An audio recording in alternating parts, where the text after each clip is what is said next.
طب ايه رأيك يا استاذ محمد في الناس اللي بتقول ان الواقعة دي كانت في مكان عام وان هي كانت في فرح وكل الناس حاضرة وشايفة؟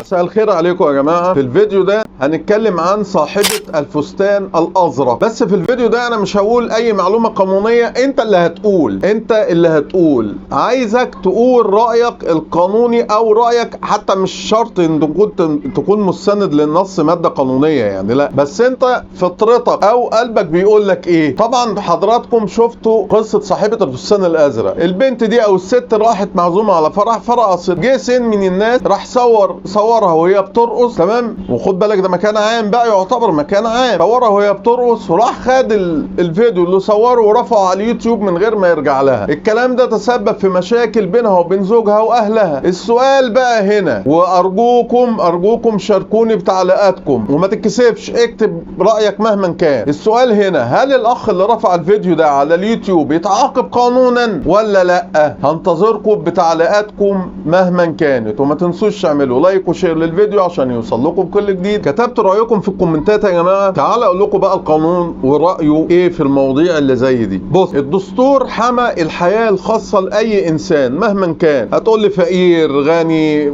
على باب الله مش عارف، لا، القانون والدستور حمى الحياه الخاصه لكل انسان. من ضمن الحياه الخاصه اللي انت تاخد مني تسجيل صوتي من غير اذن نيابه او تصورني من غير اذن نيابه مهما كان الوضع ومهما انا كنت انا فين. انت بناء عليه تصورني او تسجل لي من غير ما يكون ليك سند قانوني للحاجه اللي انت بتعملها دي. لو الادهى والامر اللي انت تصورني فيديو وتاخد الفيديو تقوم رافعه على اليوتيوب. طب ايه يا جماعه ده؟ لا طبعا، انت كده اخترقت حياتي الخاصه اللي بيعاقب عليها القانون. طبعا هنا القانون بيعاقب على الجريمة دي. ليه؟ لأن أي تصوير أو تسجيل يجب أن يتم تحت مراقبة أو ملاحظة النيابة العامة. ثاني، أي تصوير لشخص ما أو تسجيل يجب أن يتم تحت مراقبة أو ملاحظة النيابة العامة مهما كان. بدليل حضرتك أنا ماشي في الشارع ده مكان عام، لقيت واحد بيصورني. طب أنت بناء على إيه تصورني؟ بناء على إيه تصورني؟ لا، الكلام ده لا، أنت كده بتخترق حياتي الخاصة.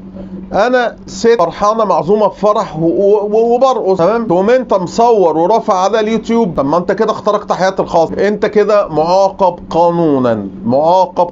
وخد بالك المحكمه الاقتصاديه هنا هي اللي بتكون مختصه بنظر النوع ده من الدعاوى. طب ايه رأيك يا استاذ محمد في الناس اللي بتقول ان الواقعة دي كانت في مكان عام وان هي كانت في فرح وكل الناس حاضرة وشايفة؟ ماشي، ما هو مكان عام يا طارق. مكان عام مش معناه اللي انت تنتهك حرمه الاشخاص التانية. بمعنى ما تجيش انت تقوم مصور ورافع على اليوتيوب. طب ليه رفعت على اليوتيوب؟ ليه؟ مع ان انت كنت ممكن تواجه سؤال احسن من ده، اللي هو ايه بقى؟ خد بالك بقى الحته دي. انت ممكن الفرح ده يكون متصور اصلا فيديو، ممكن الفرح ده يكون واحتمال 90% يكون متصور فيديو.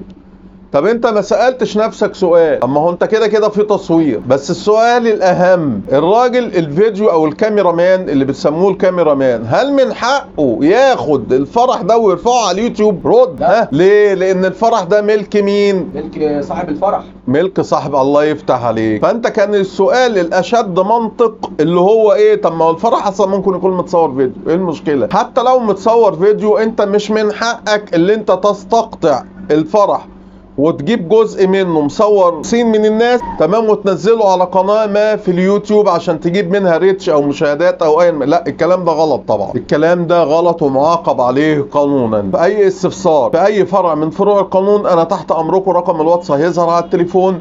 بس ليا رجاء عندكم يا جماعة، اي حد يبعت استفسار قانوني يعرفني بنفسه ويقول اسمه الاول لو سمحتوا عشان اعرف انا بكلم مين. سلام.